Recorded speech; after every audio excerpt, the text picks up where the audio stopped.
इससे पहले कि आकाश आनंद जी जो राष्ट्रीय संयोजक है आपको संबोधित करें, हमारे बीच में बीवीएफ के सभी जो वॉलेंटियर साथी से भाई हैं वो माननीय आकाश आनंद जी को बुक्का दे के सम्मानित करेंगे। और मैं प्रार्थना करूंगा फिर आकाश आनंद जी को कि आए, एक बार जोरदार तालियों से स्वागत करें। ताऊ देवीलाल अमर रहे, अमर रहे, अमर रहे। ताऊ देवीलाल अमर रहे, अमर रहे, अमर रहे। मानवर काशीराम अमर रहे, अमर रहे, अमर रहे।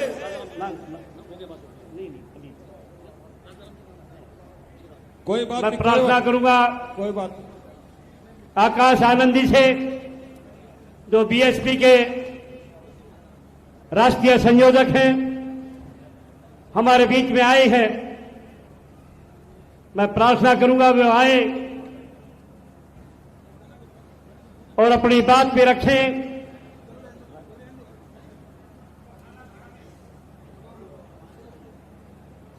साथियों जोरदार तालियां बजा जोरदार तालियों से स्वागत करें। मैं नेताओं से माफी चाहूंगा कि ये पब्लिक 11 बजे से बैठी है, काफी लंबा समय हो गया, तो मैं प्रार्थना करूंगा आकाश आनंद जी से कि वो आए और अपनी बात रखें। जय भीम साथियों, जय भीम। मैं आज यहां पर इतनी बड़ी संख्या में हमारी महिलाएं जो मौजूद हैं उनको देखकर लगता है कि हमारी महिलाओं ने ऐनक पहन हाथी पर सवार चंडीगढ़ जाने का मन बना लिया है।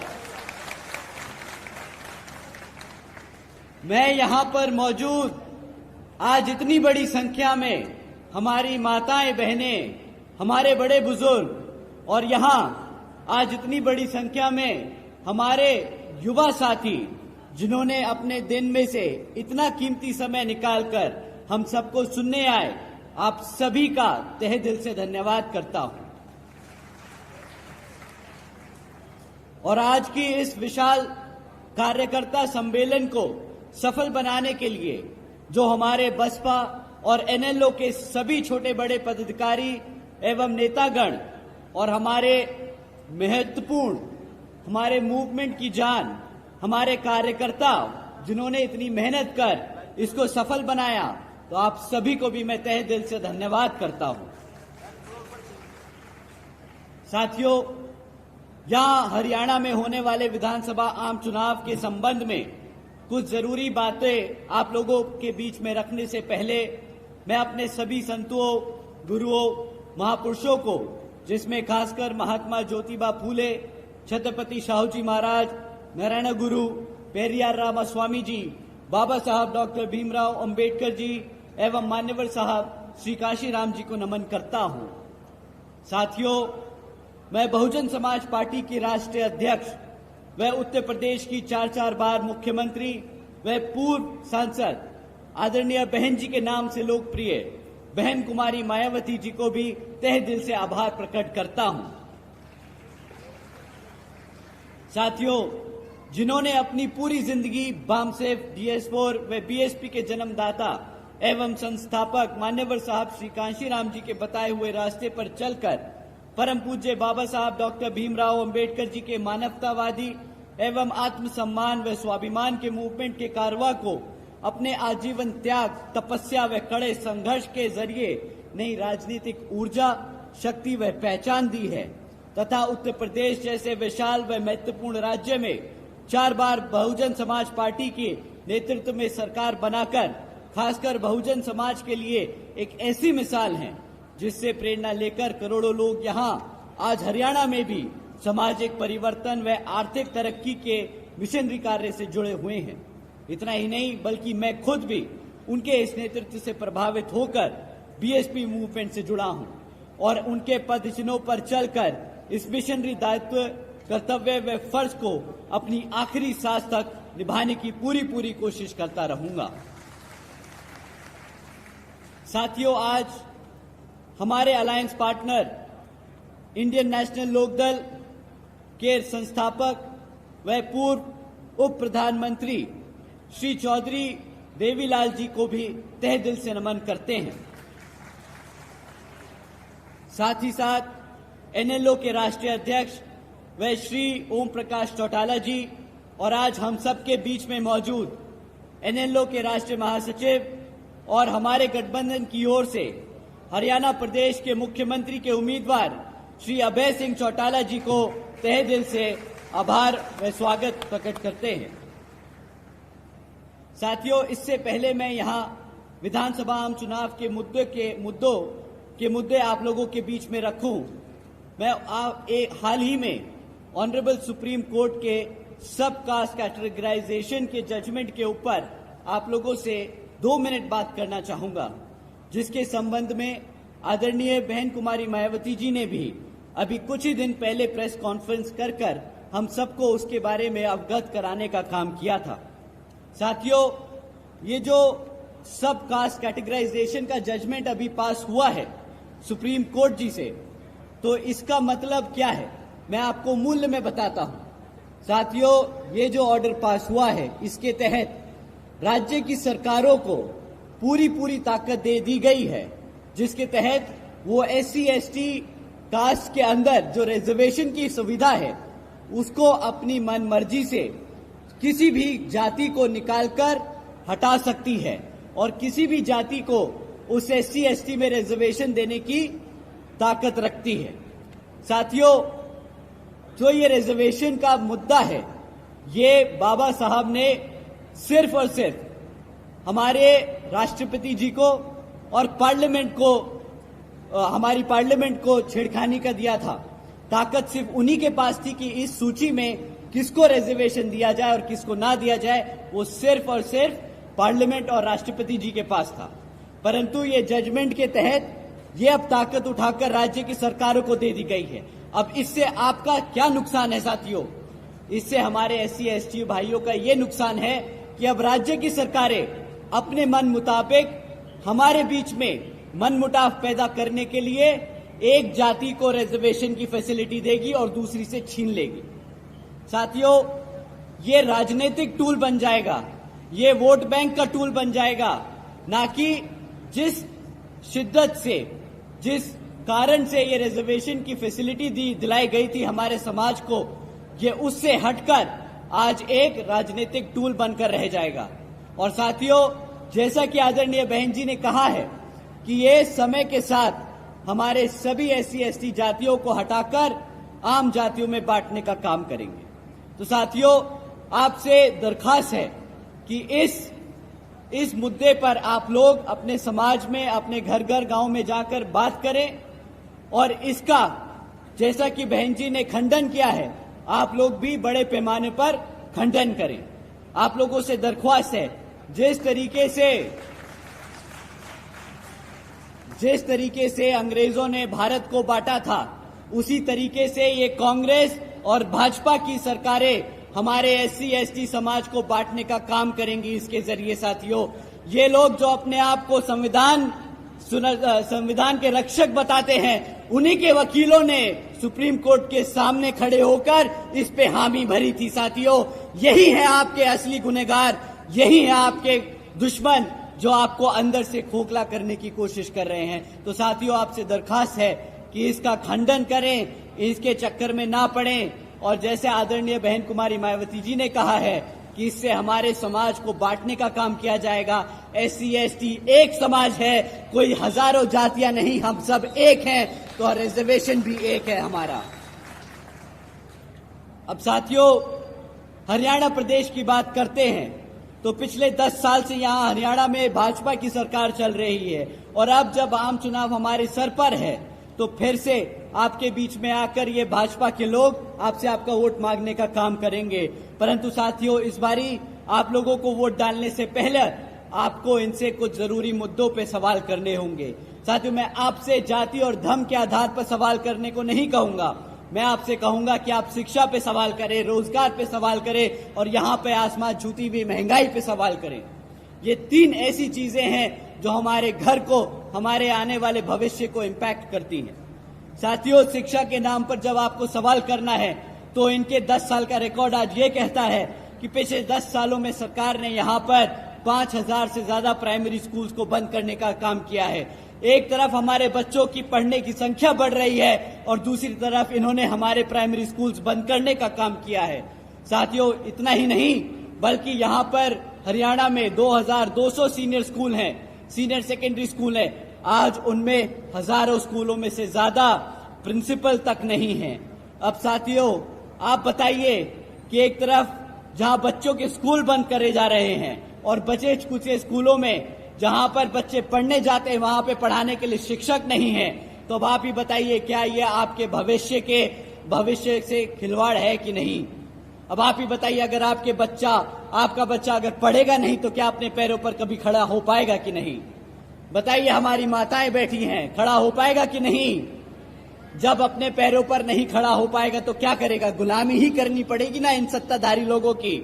बताइए, तो आपको अब समय आ गया है इनको सत्ता से उखाड़ फेंक, अपने अभय सिंह चौटाला जी को, माननीय अभय सिंह चौटाला जी को सत्ता में बिठाने का। साथियों, ऐसा कोई सा महीना नहीं जाता शिक्षा के नाम पर जब हम सवाल करें तो इनसे जरूर पूछिएगा कि पेपर लीक की खबरें जो हमें आए दिन सुनने को मिलती हैं उसका क्या इनके पास इलाज है। साथियों, कोई भी ऐसी सरकारी डिपार्टमेंट नहीं बचा जहां पर जिसकी भर्ती की परीक्षा का पेपर ना लीक हुआ हो। सबसे ज्यादा हमारा समाज, किसान भाई, SC ST समाज इन सरकारी नौकरियों के लिए पेपर देता है ताकि सरकारी नौकरी में आरक्षण के तहत उसको रोजगार मिल सके। परंतु ऐसा कोई पेपर ना हुआ जो लीक ना हुआ और इनको बहाना ना मिल गया वो सरकारी नौकरियों को रद्द करने का। साथियों, हकीकत तो ये है कि बीजेपी हो या कांग्रेस, दोनों ही पार्टियां हमारे बच्चों के भविष्य के साथ खिलवाड़ कर रही है। एक तरफ सरकार में रहकर ये पेपर लीक और रोजगार ना देती और दूसरी विपक्ष में बैठकर आपके बच्चों के लिए आवाज नहीं उठाती। अब आप ही बताइए इनमें से कोई भी पार्टी को हक है सत्ता में रहने का कि नहीं। बताइए, कोई हक है इनको? नहीं। साथियों, एक तरफ भाजपा और कांग्रेस है जो गरीब विरोधी नीतियों पर चल रही है और दूसरी तरफ हमारी आदरणीय बहन कुमारी मायावती जी की नीतियां हैं जिसके तहत चलकर यूपी में बीएसपी की सरकार ने सावित्रीबाई बालिका आशीर्वाद योजना चलाई थी, सावित्रीबाई फूले बालिका शिक्षा योजना चलाई थी जिसके तहत 7 लाख से ज्यादा बच्चियों को 12वीं तक की शिक्षा के लिए आदरणीय बहन जी ने 600 करोड़ की लागत लगाकर इनको पढ़ाने का काम किया था। इतना ही नहीं साथियों, आदरणीय बहन जी ने अपने शासनकाल में यूपी में 6 engineering colleges, 2 homeopathic colleges, 24 polytechnic, 2 paramedical colleges, 6 universities, 2 से अधिक इंटर और डिग्री कॉलेजेस, 100 से अधिक ITIs, 550 से ज्यादा हाई स्कूल्स और 5,500 से अधिक प्राइमरी स्कूल्स बनाने का काम किया था साथियों।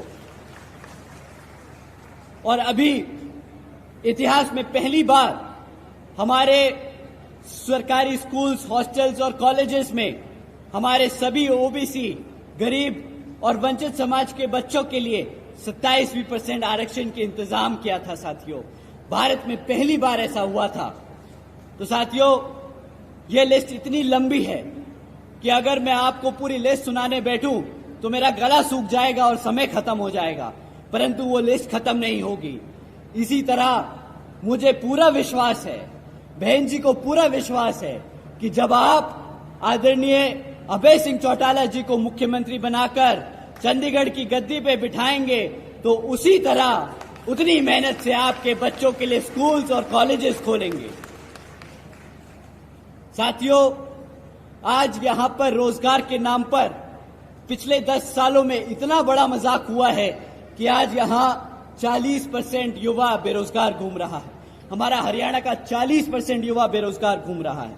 इतना ही नहीं साथियों, बीजेपी पिछले 10 सालों से सरकार में लगातार आसीन है, उसके बाद भी आज यहां 2 लाख सरकारी नौकरियां खाली पड़ी है।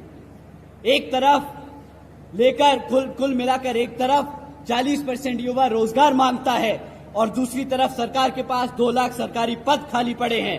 परंतु ये भाजपा की सरकार कौशल विकास निगम जैसी योजना चलाकर पक्की नौकरियां नहीं कच्ची नौकरियां देती हैं, और उसमें भी वो इसलिए एक कच्ची नौकरियां देती हैं ताकि आपको उन 2 लाख सरकारी नौकरियों पर रिजर्वेशन न देना पड़े। साथियों, एक तरफ बीजेपी की सरकार ऐसे काम कर रही है, दूसरी तरफ हमारे लोगों को गरीब, कमजोर और बेहाल बनाने का काम कर रही है, तो दूसरी तरफ कांग्रेस की सत्ता में बैठी कांग्रेस के सारे एमएलए विपक्ष में बैठकर बीजेपी को घेरने का काम नहीं कर रहे, उनसे सवाल नहीं उठा रहे, उनको काले झंडे नहीं दिखा रहे, वो उनके साथ मिले हुए आपके बच्चों को गरीब और आपको गुलाम बनाने का काम कर रहे हैं। साथियों, एक तरफ तो ये कांग्रेस और भाजपा ही है, दूसरी तरफ बहन जी की सरकार के दौरान 90,000 से अधिक शिक्षकों को रोजगार मिला था, 1 लाख से अधिक सफाई कर्मचारियों को रोजगार दिया गया था, 2 लाख से अधिक जवानों को पुलिस फोर्स में भर्ती किया गया था और 30 लाख से अधिक हमारे अपर कास्ट समाज के कमजोर बच्चों को विभिन्न सरकारी नौकरियों देने का काम किया था।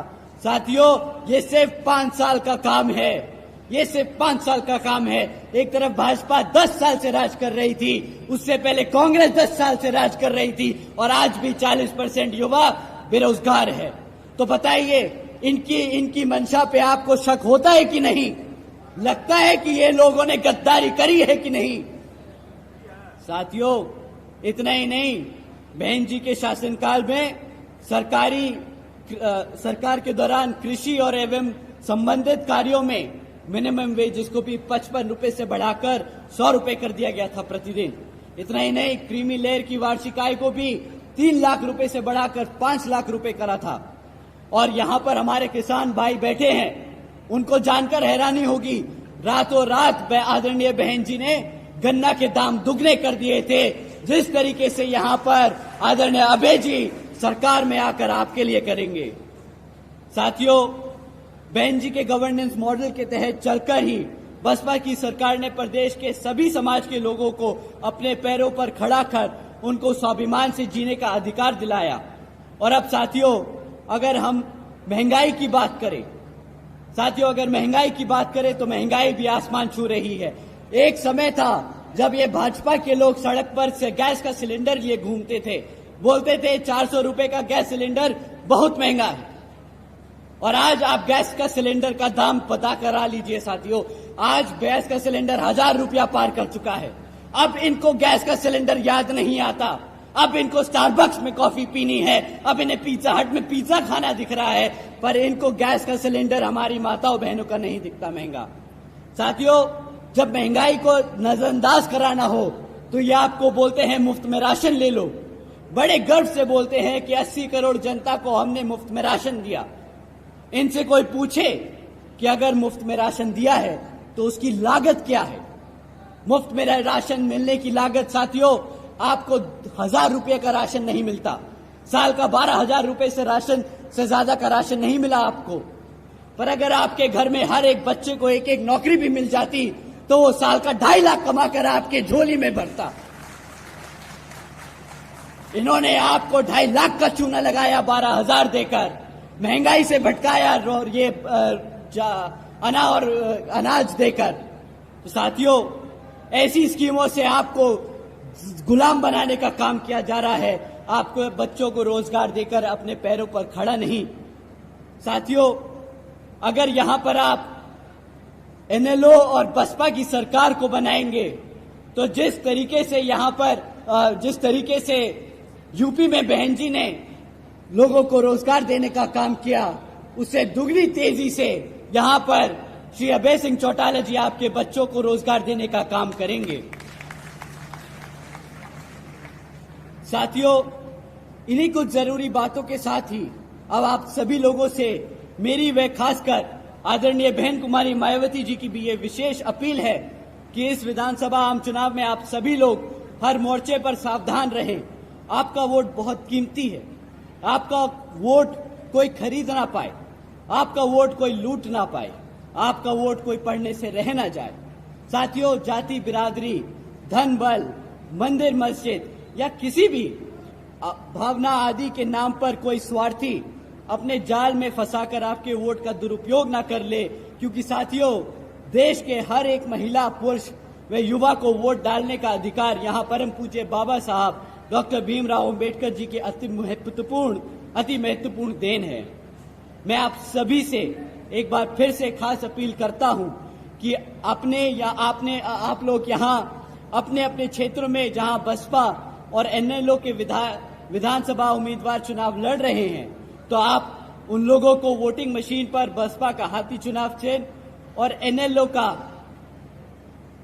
का चश्मे का चुनाव चिन्ह के सामने वाले बटन को दबाकर यहां पर उन्हें भारी मतों से जिताकर विधानसभा में भेजने का काम करें, ताकि आने वाले समय में आप सब हमारे अपने श्री अभय सिंह चौटाला जी को मुख्यमंत्री के रूप में देखकर आपके लिए काम करने का मौका दें।